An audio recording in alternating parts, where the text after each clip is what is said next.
Tonight on Podcast Them Down, we are reviewing Tears Battle Ballads. Podcast them down. Hail Metal Nation, it is I, Tim. This is Podcast Them Down. That's Matt, and that is Mike. And it is is this the first time we're actually reviewing an album before the album comes out? I think it might be. This is unprecedented. Mike has is overbite scissors, which if you don't get it now, you will in like 8 episodes. Yeah, its mouth was moving along with your Thursdays speech, from now. so it was doing the presentation. All right, well let's try this. Let's work on this. This album I'm angry. comes out on Friday, April 12th, I believe, or perhaps the 19th. Oh. Hang on, I need to sneeze. Choo! Man, this is a good video. You gotta watch the video for this episode. Yeah, you should be watching the YouTube. Unless I edit this part out, which I definitely will be doing. The greatest part is that I can't, I still have a lingering cough, so every time I laugh, I instantly regret it. So I'm only punishing myself. Yeah, you should get my cough button. Check this out. I can strobe cough. I know. Oh, God, I'm amazing. Killing Mike. But he does not. He didn't strobe his coughs. Okay. All right. Let's focus. All right. We got the album early because most of us saw Tear in Baltimore, the first date of their North American tour. I, too, have the CD. And Matt, hold up your CD. All of us tried to see it, so, for the record. Yeah, so we got physical copies before it came out. And got a chance to listen to it once or twice or 3 or 4 or 5 times. So, yeah, it's time to start the review. So, as usual, I got to turn on the review so I remember everything I was thinking when I first listened to it. Okay, so we need to start the way we always start with filling out the spreadsheet. So, here, all right. Exactly. Yeah, I was hoping. We also addressed this on Monday's show. It's Tour. Okay. We know how to pronounce it, but we're in America, so we're going to say Tear. Because it's too hard to say Tour all the time. So, but to type it, since I've had to write it so many times now, I have hopefully memorized the alt codes. So if you don't know what alt codes are, you're typing on a PC, you hold Alt, and then you type in a code and let go of Alt, and you get a special character. So if you're writing, if you're writing to all in caps, Tear all in caps, it's 0221. All right? And that'll give you the capital Y with the accent. If you want the lowercase, it's 0253. So there we go. Battle Ballads. Okay. Yep, filling it out as we go. All right, 2024, format CD, genre. Would you call this folk metal still? I feel like it straddles power metal a bit. Which I don't hate. I mean, I feel like I'll say Tear in particular, I think is sort of a harder band to pin down. Because they've always straddled folk metal and progressive metal. I don't think that's changed except for the increased... As I will say, they have more frequent conventional harmonies on this album, which lend it to a more power metal-y sound. Yeah, I guess that's true. There are folk elements. I noticed that there are fewer songs in Faroese than say a classic Tour album, but at the same time, even in those more kind of power songs, there's still some melodic, like flair still sounds in like there Tear. that has that kind of folky element. Yeah, so I mean, I would, if anything, say folk metal, prog, and power, progressive power folk metal. Progressive power. Man. I'm down with progressive power folk metal. Power folk metal. I can live with that. I think that hits all the major things. All right, then I have filled in the metal line. So, all right. All right, good. Thank you. The first thing right off the bat. Well, let's just talk about the first song, "Hammered." Okay. So this song starts with a hammer. So you know you're going to be in for a good song. There is, that's the first sound on the album, is a hammer upon an anvil or something. And this was written by Harry Johansson, who co-wrote everything. So at minimum, co-wrote everything. But this was also written by Hans Hammer. So he's like, I need to put the song's about me, you know. But the first thing that struck me after the hammer, not literally, is the orchestration. And I wanted to address this up front, because what was the last thing Tyr put out? It was A Night at the Nordic House with the Symphony Orchestra of the Faroe Islands. Live album, basically Metallica's S&M. But, you know, cooler. Smaller concert venue, I guess. Yeah. Yeah. On a little tiny island. Clearly,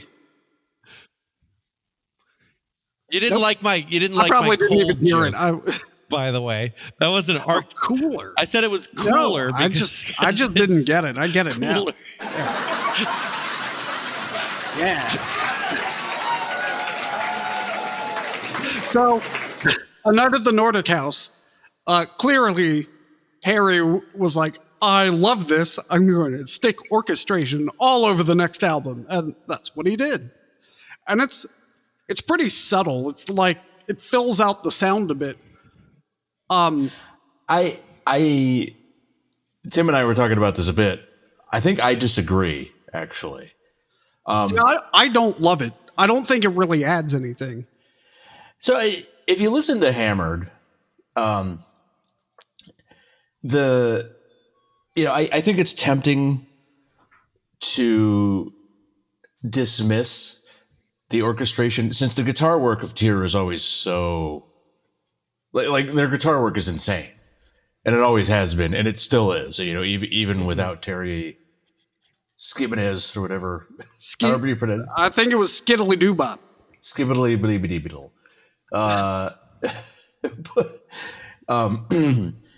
But the orchestration, to me, adds a good amount of extra harmony. To I guess be self-indulgent, it reminds me of like the beginning to Saxon Shore with the keyboard line. The keyboard line is subtle. The very well known Eisenberg. Yeah, very well known. But the keyboard line in that harmonizes with the violin, so it's understated, but it's there.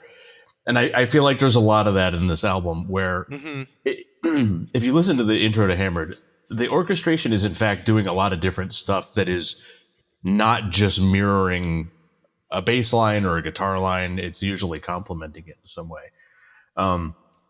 Which is also how they orchestrated A Night at the Nordic House.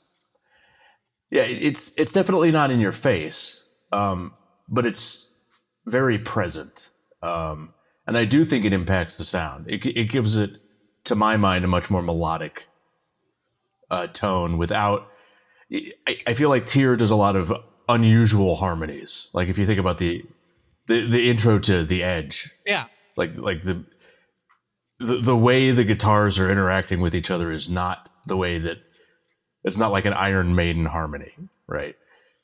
It's very different. And I feel like the orchestration gets away from that a little bit, but expands those harmonies. So I am very much for the harmonies on the orchestration on this album. Mm-hmm. No, I agree. There's a depth here. I mean, and it's not a typical expected like harmonic. Well, I'll just listen harder. Profile. Yeah, come on, man. It's not that I dislike it.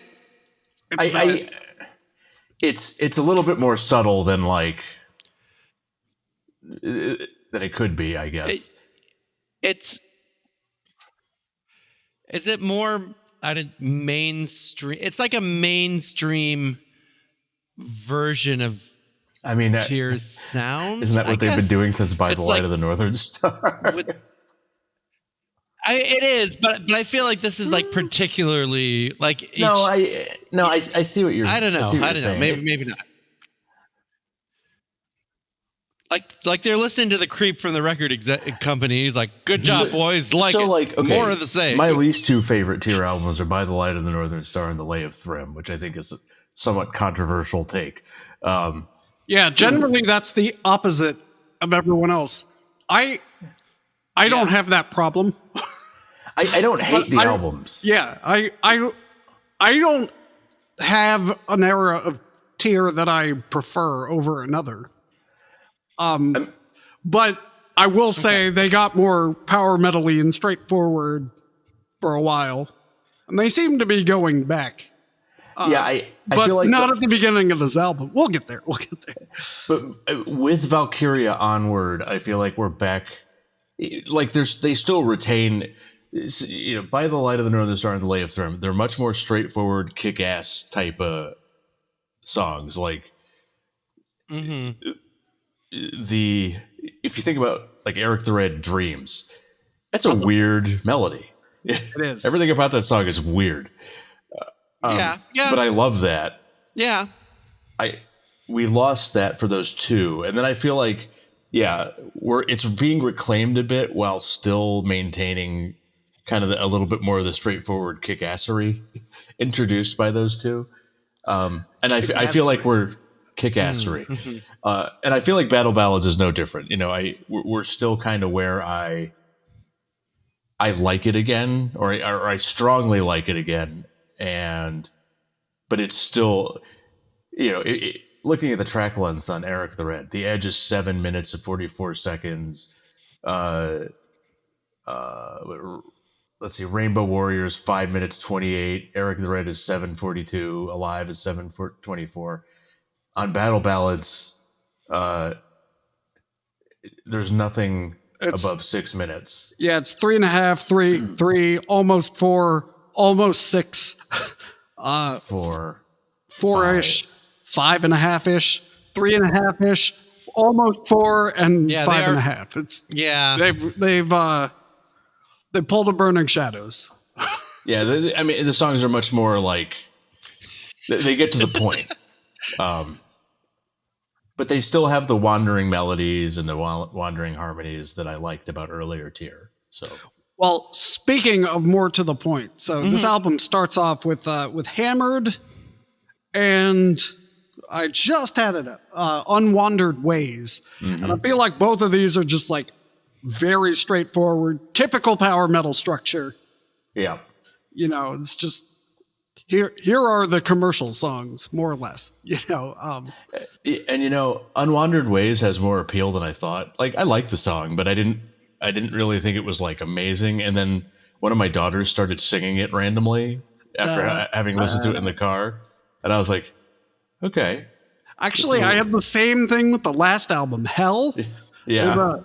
I'll take the high road, you take the low road, and my daughter instantly was singing that. Yeah. Maybe it's. Yeah, like maybe this has more of an appeal than I thought. Like. Yeah, well, I will say those two songs, even though they're straightforward and predictable is not the right word, but it took a few listens for me to actually appreciate them.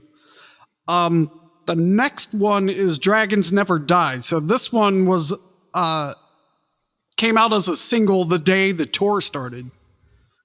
It was not the first single off the album, though. I don't believe. Yeah, I think Hammered. So they had first. They have like a sing along type thing going on, but then this is the first track where I think the old Tear style comes back on this album, because they have like this percussive verse where it's just dun dun dun. You know, the guitars aren't really. There's a few characteristics I point to old Tear, and one of them is that, and another is just like playing notes instead of riffs or chords. Yeah, you know, just notes. Okay. And there's like a slight bend, like the like this is like bend in the thing where it's just like that's not the progression you're expecting. It's like there's some weird it's like a puffin in the way. Or did you ever I'm sure I have a feeling that you have, Tim, but like, Matt, have you ever watched any of Harry's YouTube videos where he talks about music theory? Okay, so like the first one or two, he's going over it and he speaks about music theory in this just rapid fire, like, well, obviously there's blah blah blah blah blah. It's like switch to the dominant seventh, and then you and it's just fast. Oh, that's cool. Oh, I gotta watch these. Like you can follow it if you already know music theory and pause it a lot.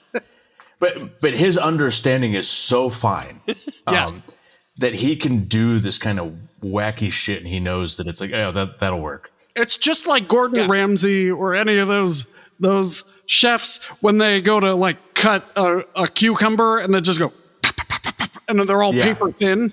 Like that level of skill is how he talks about music theory.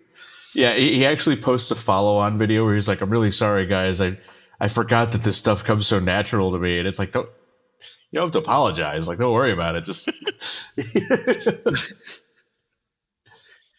it's going to be a really cool video now. Yep. Well, I guess I'm not get back to me when you can tell me what a tonic is. And no, it's not the thing you drink.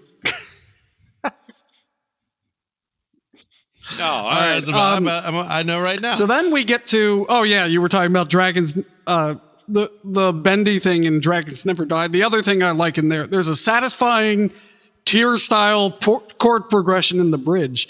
But then the end of that song goes, Dragons Never Die, and it reminds me of, no, we're not starting or ending the episode. It reminds me of this. Cast them down. Yeah. Dragons Never Die. All right. So next song on the album is Row.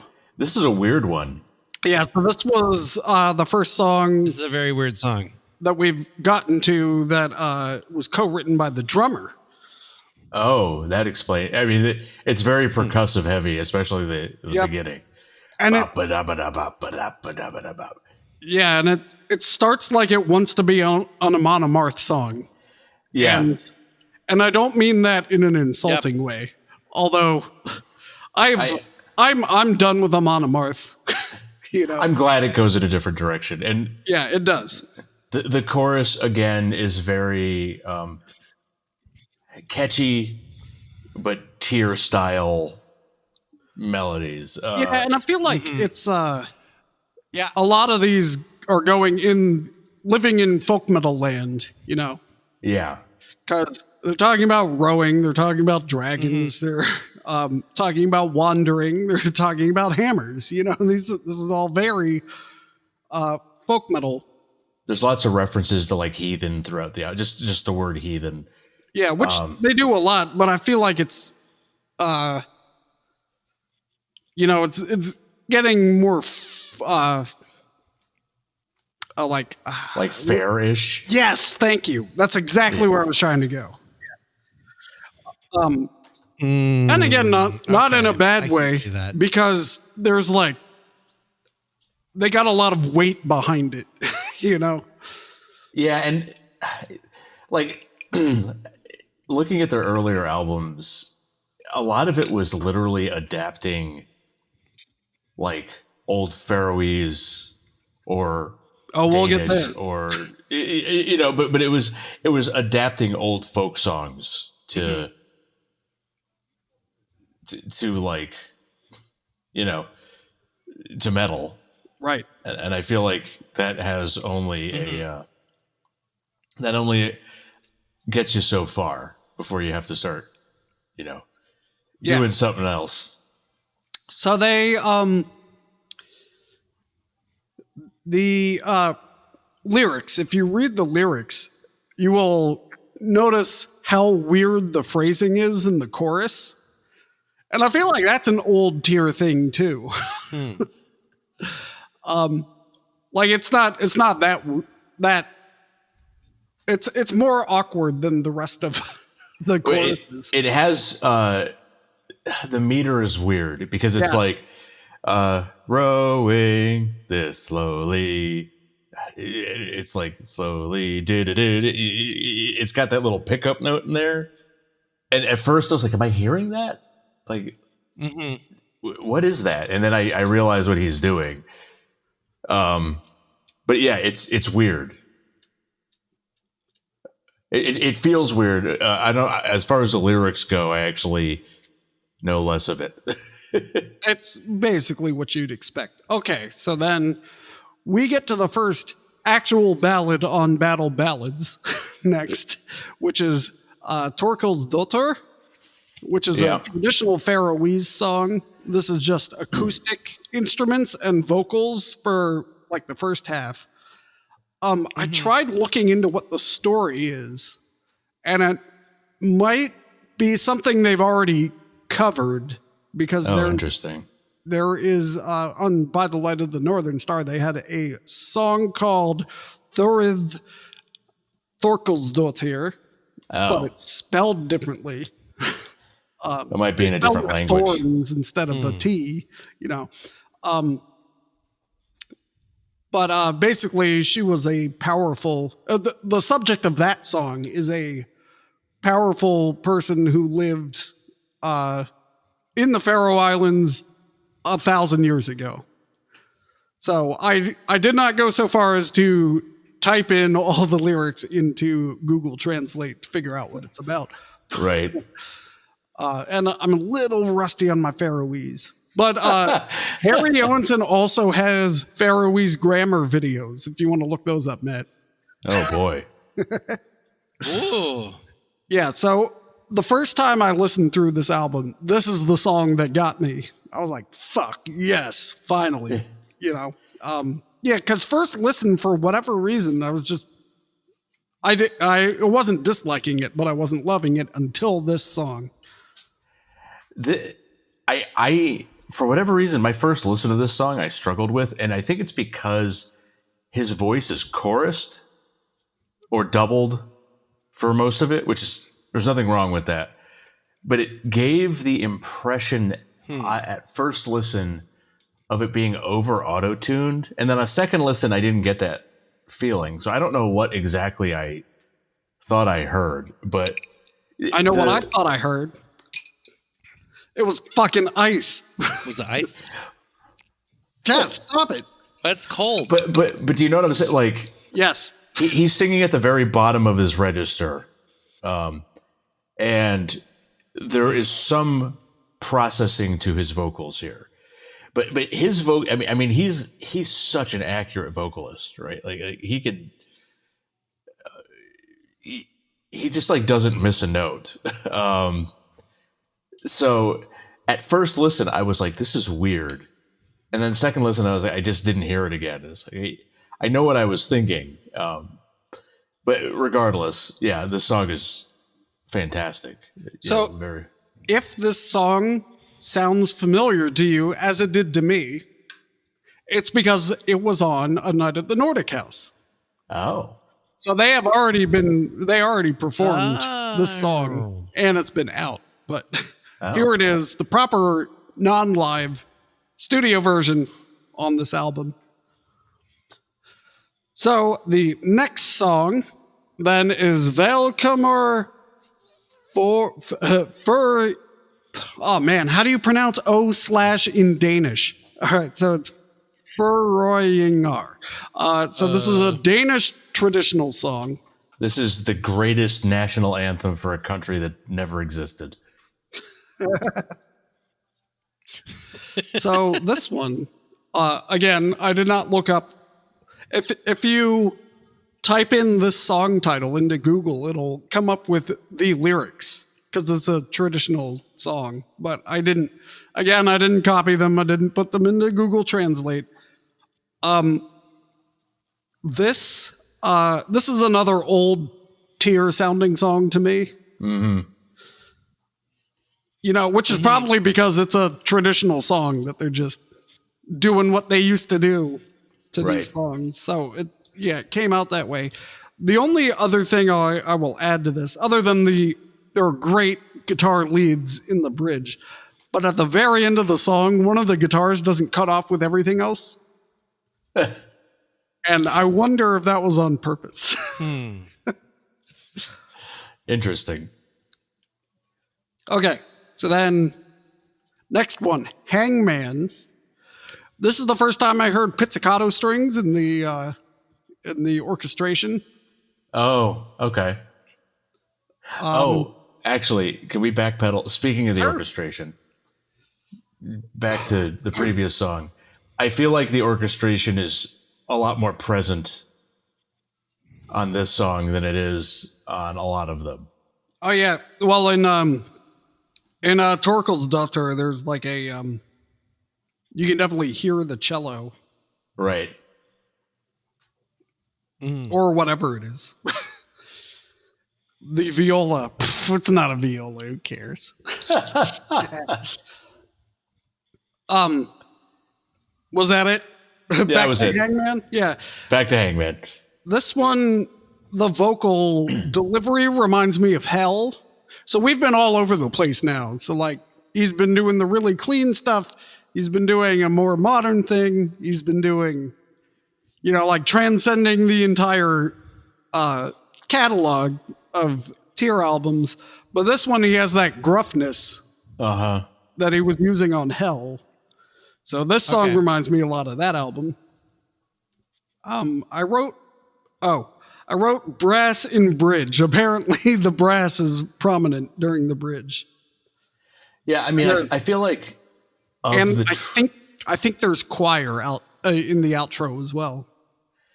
Of the tracks, I think Hangman probably is the least impressive to me. I think it's a good song, but like I recall it much less easily than the rest. So if you had to pick a low point in this album, I guess I would pick it here. But I don't think it's a bad song.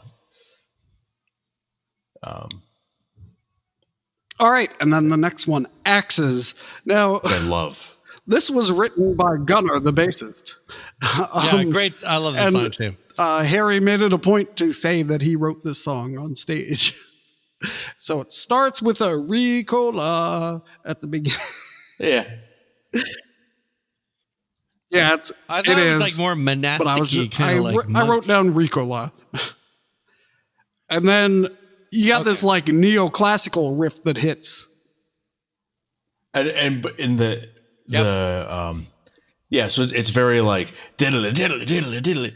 But yeah, then, so if you ever wondered what Rhapsody would sound like if they were Faroese, that's this. That's the beginning of this song. But the orchestration, I think, aids here because it so right after the first kind of repeat, the second repeat, it goes bam, bam, bam, bam, and it's got like the violins all going.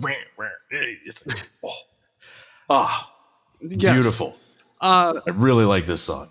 About the vocals, this one is also gruff, so it comes across hell-ish, just like the last song. It's very word heavy. I was like, man, that's a lot of words. But read the lyrics, because it is about slaughtering people with an axe in battle. It is awesome.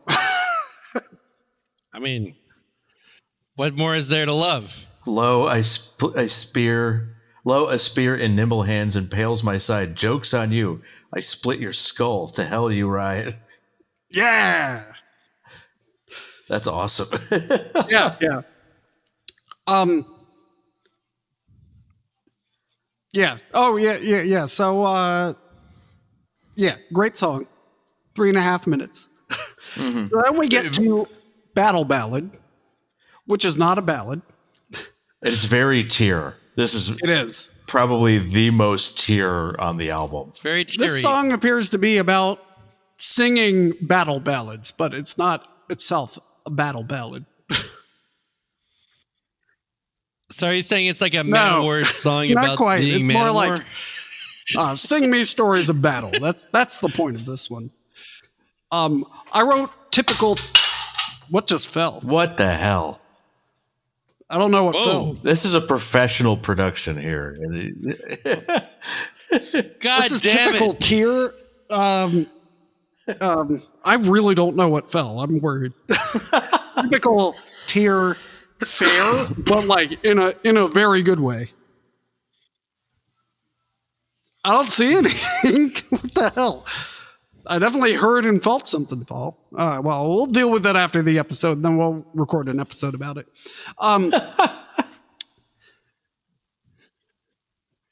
You might be wondering where Tim is. Well, his house. That was the I-beam that supported the center. Yeah. That was like a screw holding together. I found what it is. Junction that. Oh, it's a big reveal. All right. Get ready, twatchers. It is my tape dispenser that I used to tape up every Burning Shadows, Eisenmore, and recently vacated Graves package. Oh, apparently I was bouncing my knee too much. And you can have a one-on-one Zoom call with this tape dispenser.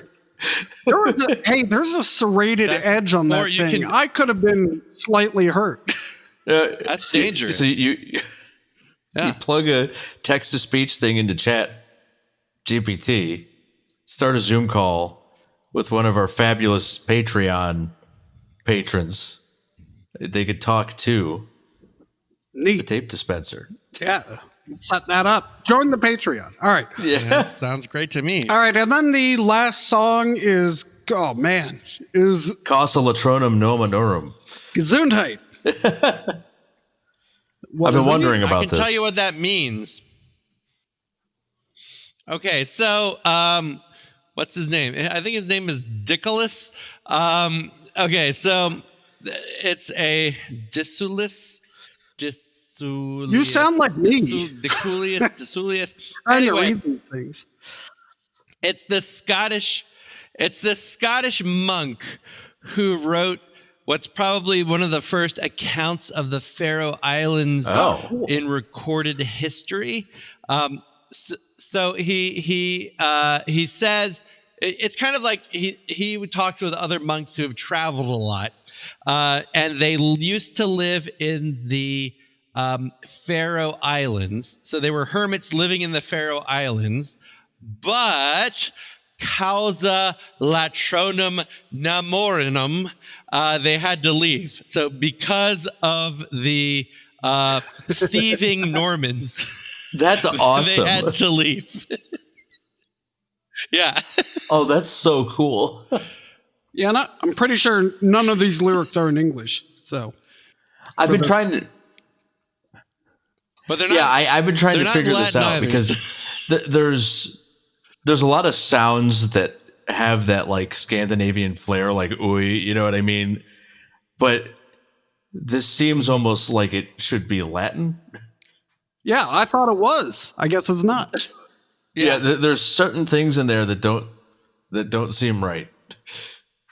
Was Norman a language derived from Latin? Could it be Norman? I mean, I guess it wouldn't be Norman though. If they're complaining about the Normans. I mean, the Normans are they? This predates. When are they? This is like in the 9th century, so they're still probably speaking like a Scandinavian language before they start Frenchifying. Normans are silly billies because like, all right, they're Vikings, right? But then they like take over Normandy, and then for some reason. They all go down to Italy and start harassing. That's what Vikings do. They go and harass like, people. So They show up in like the Eastern Mediterranean in like the 11th century, and they're like, "Who the fuck are you guys?" Historical novel is going to be The Normans Are Silly Billies. It's just my doctor.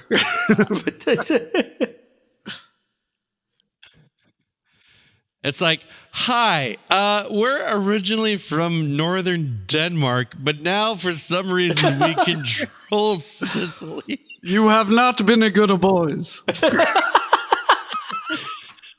All right. And what's weird about that song is it just kind of goes until it stops. And then the album's over. Yeah. I mean, there was a bridge and all that, but it's just like, it doesn't seem like an album closing song. It's just, here's a song and it happens to be the last one. I definitely want this album to go further. Like, I want more. Yeah. I wanted the next track that was the closer. I mean, I wanted like Hell is jam packed, full of songs. Mm-hmm. Like, I want a lot. I want several more songs. That's what it is. What is the total running time of this? If you give me a second, I can tell you. Yeah, it's not very. I would say it's like 40 minutes. What do you think? And the Hell was 70 minutes. Yeah, I mean, there's room for at least like 20 more minutes. Yeah, but I'm noticing a trend, and that's like all the albums post-pandemic have been 40 minutes. Are getting shorter. Oh, this is interesting. Hold on, let me check something. This might be 41. How long did you say this one was? Between 41 and 2 minutes. 41:36. Okay, so this is. I am now any minute almost. Now. It's their shortest. The shortest album. Well, by 2 minutes. Because the By the Light of the Northern Star is 43 minutes, but everything else is an hour plus, or nearly an hour. Interesting. Yeah, I mean, may as well be. Yeah, I mean, that being said, I mean, overall, I really enjoy this album. I think it's fantastic. I wish it were longer, but I mean, they put together a pretty badass series of tracks, I think. Absolutely. All right, so let's score this. We give it 3 different scores. We will not tell you what the total score is because that's an exercise for the listener you to do make at sure home. That's you're for you engaged. to listen. I think all 3 of us have taught college classes before, so I have taught the fewest. Mike probably the next most, and Matt definitely the most. So you need to make sure you're engaged with the lecture. Yeah. And we had an in-class assignment. So score the music, the presentation, and then the trueness / metalness of the album, and then you can work out the averaging yourself. All right, score. I can't go all the way to 10. There's room for improvement, but I don't want to deduct too much. And maybe I should use the 2023 reviews as a barometer. Okay, I have been calibrated. I am going with a 9.5.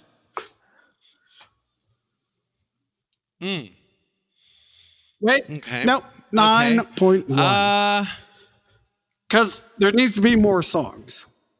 9.1. Yeah, that's true.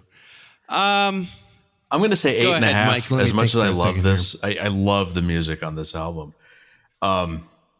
Song length and number of songs. Oh, good point. 8.8. Yeah. Yeah, I agree. I'm going to just sit in the middle here and give it an 8.7. It's 8.9. I like everything that's here. I agree with Mike. Yeah. I wish there was more here. There was no, sometimes you get like a solid presentation, but then there's like a flop track where you're like, well, I'll be skipping that. I don't think on re-listening I'll be skipping any track. And if you had, I bet it would be hanging. I think if I had to, it would be Hangman. I won't skip Hangman either. Necessarily skip it. Yeah. As a procrastinating album reviewer, I appreciated it that it was 40 minutes so I could get through it this evening. But as a fan of music, I wish it was longer. All right, presentation. So the first of all, it's a jewel case. I hate Digipacks. I like jewel cases. It's a standardized size. I've been re-alphabetizing my CDs. I have this one fucking Encepharum album that does not fit anywhere because they made it a square. Mm-hmm. It doesn't fit on CD shelves, you assholes. On behalf of the future generations of the planet, glad you got your nice plastic case. You know what? The plastic case will still be around when the future generations need to listen to some good music. Okay. Because everything that's streaming is going to be gone when the servers die. Right. And they can't go outside because the sky's on fire. So you're welcome. I am doing a service for humanity. You're welcome. So the artwork is Tyr the band singing around a campfire and creating a vision above them of a wolf eating the sun and Jormungandr pulling down a Viking ship. It's fucking awesome. Yeah. I don't know why I'm holding it up. It's right behind me. It's I didn't get it at first, but the album is especially the title track, is about singing tales of battles. So that's what's on the front, is they are creating the visions with their music of tales of battles. The inside of the booklet, there's a booklet. Isn't that great? There's a picture of them. There's individual band shots between all the lyrics. It's they have more pages than band members, so there's just like some various artwork in the middle. Yes, it's a pretty solid, pretty standard, straightforward booklet, and it's a shame that this standard is going away. People are getting away with less and less, and they shouldn't. Tyr gave you exactly what they should be giving you. The end. So, presentation, I have very little to complain about. I don't think I complained about anything, so I will give it a 9. Yeah, I'll give it a 9.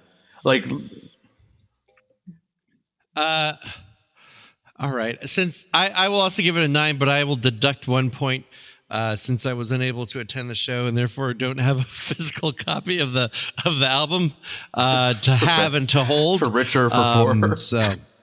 Definitely poorer because they charged a lot at the show for this. It was like $25. Yeah.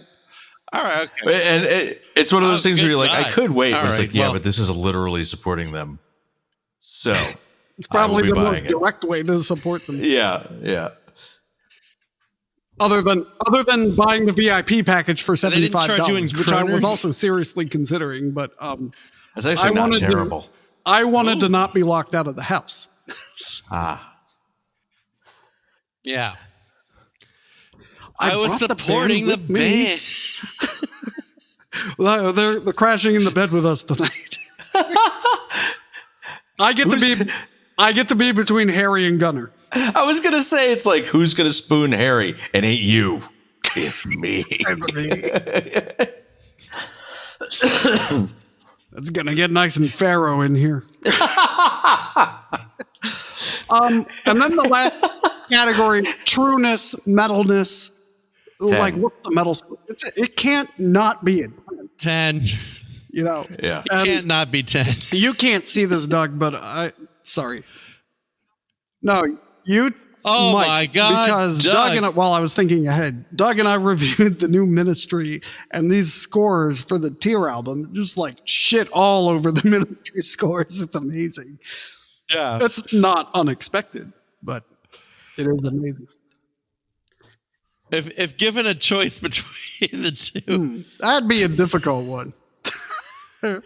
Except it wouldn't. So there you go. Average it yourself. You're welcome.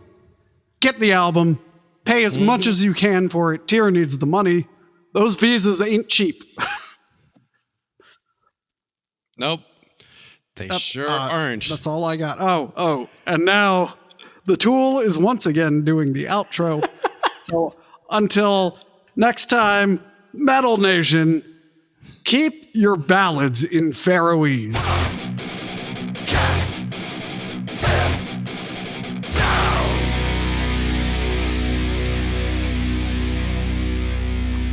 I was waiting for you to say something. I got nothing to say.